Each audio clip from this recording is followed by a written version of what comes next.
Hello guys, welcome back to my YouTube channel. It's Royalty Cut here, and in today's tutorial, I'll be taking you through the process of how to cut and sew a wraparound trouser. If this is a video you're interested in, please keep on watching to the end, and don't forget to like this video, subscribe to our YouTube channel, and also turn on your notification bell to be notified whenever we post a new video. So basically, for this tutorial, I'll be making use of this fabric you see over here, and I have about 3 yards of this fabric. So the next thing I'm just going to go ahead and do right now is to fold this fabric into two. Now this is a flowered crepe fabric. You can also go ahead and use any other material to recreate the style. So I'm going to go ahead and fold each of the borders equally this way, as you can see, and I'll go ahead and fold it again from this point to the other point, making it 4 foldings in total.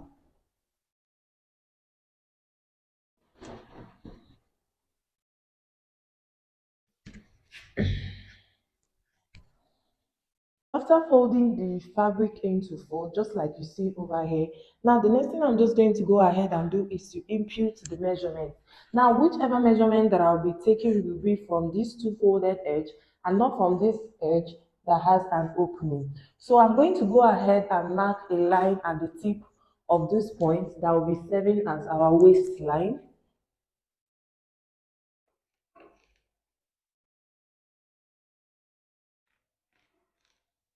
So I marked the line here, and this will be our waistline. I don't know if you can see the line. Now the next thing I'm just going to go ahead and do right now is to mark our crotch depth line. Now for our crotch depth line, I'm going to be dividing my round hip measurement, which is 42 inches into 4, and that will be 10 and a half. So after getting the 10 and a half, what I'm going to go ahead and do is to add extra 3 inch to the 10 and a half for us to get our crotch measurement.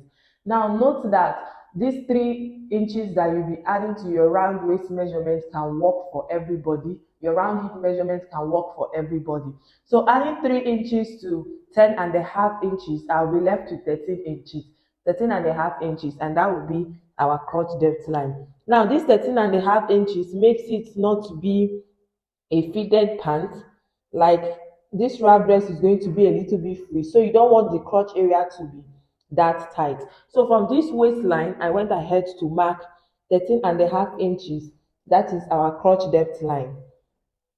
So after marking 13 and a half inches, for us to get our crotch curve, at this waistline, I'll be going in by 8 inches. From this folded edge, I'll be going in by 8 inches on the waistline, just like you see over here. And I'll be connecting these 8 inches that I have here all the way down to this 3.5 crotch depth length that I have here in a curvy way. Just watch the way I'm placing it.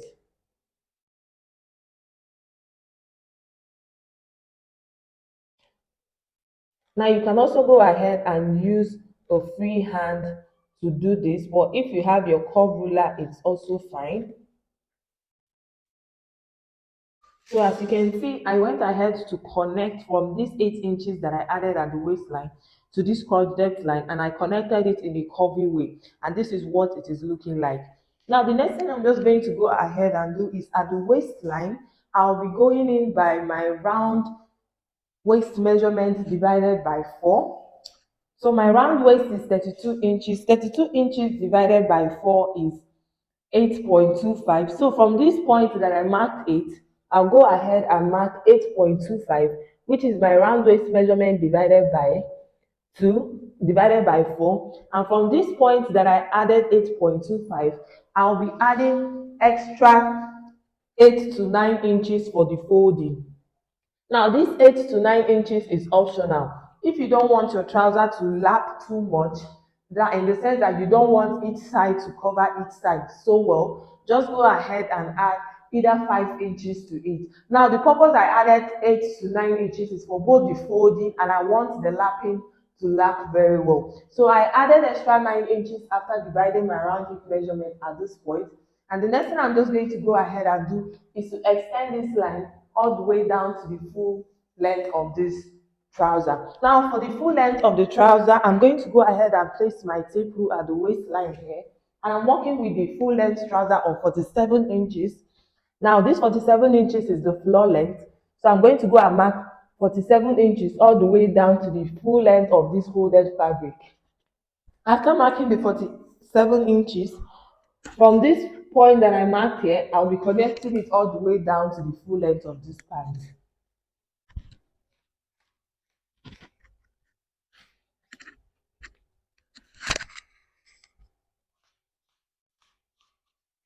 So after connecting it, this is what it is looking like. So for the curvy part of this pant, I'm just going to go ahead. At this point that I marked 9 inch, I'll be coming in by 1 inch. So from this 1 inch that I marked here at the waistline that I came in, I'll be connecting it into this line for us to get a hip-like shape for the waist area, just like you see me do over here.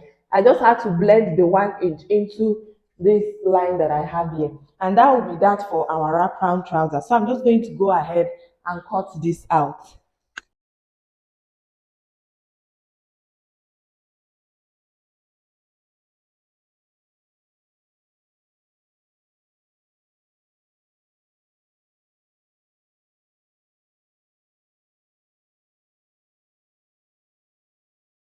Basically, after cutting this out, this is what it is looking like. As you can see. Now, the next thing I'm just going to go ahead and do right now is to open this up. I'm just going to open this up this way.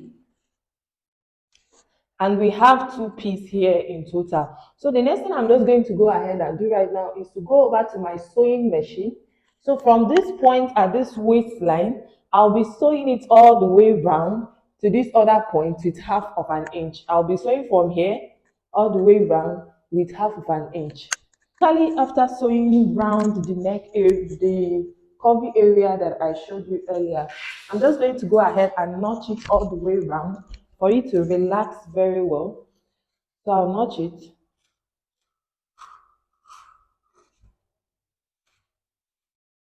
Now after notching it, the next thing I'm just going to go ahead and do right now is to place it the way it's going to be so that you will see what it looks like. So this is what the front part is, and this is what the inner part too will be looking like. So the next thing I'm just going to go ahead and do is to open it up this way, and I'll be folding the sides. I don't know if you can see what it is looking like. So this is what it should be looking like. So I'm just going to go ahead and fold in the side with half of an inch, folding the side with half of an inch, folding the down part, that is the full length of this pant here, with half of an inch. And I'll go ahead and do the same thing for the inner one too, fold the sides and the down part. And I'll be leaving the waist area rough because we'll be attaching a band to the waist area. Basically, I was done folding the sides of the pant that I showed you earlier. So I'm just going to go ahead and cut out the band to attach to it. Now for the length of the band that you'll be working with, just go ahead and get your round waist measurement. And the round waist measurement that I'm working with is 32 inches. So I'll be adding extra 15 inches to 32 inches, making it 47 inches in total. So for the length of your own band, get your round waist measurement and add extra 15 inches to it.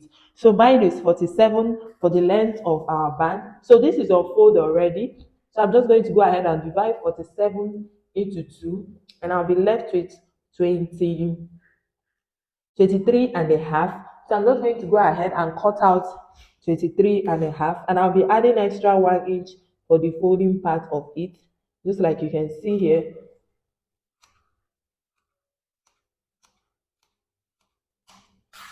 So I'm going to place this aside. I'm going to open this up and measure if it is up to 47 inches, just like you see here. And I have almost 48 inches because of the 1 inch that I added. Now for the width of the band, I'll be working with the width of 2 inches on fold. So I'm just going to go ahead and measure what I have here. So for this part, I have 4.5 inches. So I'm just going to go ahead and divide this band into two. I don't know if you can see. I'm just going to go ahead and divide it into two. I'll be using one for the front and I'll be using one for the back. So I'll divide it.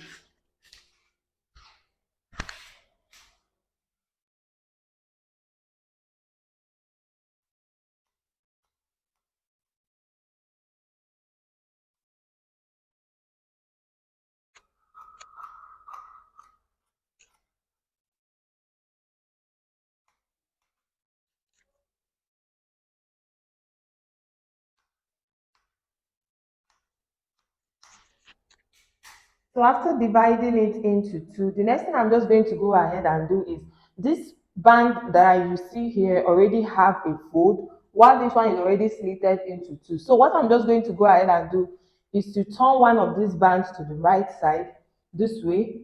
And for this one, I'll be attaching it to the front piece. So for us to be able to use this one, I'll go ahead and stitch down one part for it to be closed. Then I'll go ahead and flip it over to the right side. So for attaching the band, I'll bring my fabric that I've already worked on, just like you see over here. So I'm going to go ahead and get one of the waist area, just like you see over here. And if you look closely, you see where we joined the curvy part. So I'm just going to go ahead and notch this band for us to get the center. So I'll notch it for us to get the center of this band. After notching it, I'll go ahead and fold it into two, just like I showed you earlier. And I'm going to go ahead and place this band this way. That's right side facing each other. Make sure that this open side of the band is faced towards the waist area. So I'm going to place the center part that I notched at this band at the center part that I have this joining line. So I'll place it this way. So from this center part all the way down, I'll be stitching this band to the waist area with half of an inch, and I'll be doing the same thing for the other side. After which I'll go ahead and close up the sides of the band, and I'll also go ahead and attach this one to the other side of our pants. Now attaching the band to the pants, this is what I have here. As you can see, there's already space for the tying of the band area at the waist place, and for the other side too, there is a band attached to it, making it two pieces in total. So this is what it is looking like. At the end of the day, you should be having something like this while putting it on. I don't know if you can see. So this is your wrap round palazzo, and it is already set. So you just have to go ahead and put it on around your waist area, and that will be that for it. So this is the end of this tutorial. Don't forget to like this video, subscribe to our YouTube channel, and also turn on your notification bell to be notified whenever we post a new video. See you in our next video. Bye.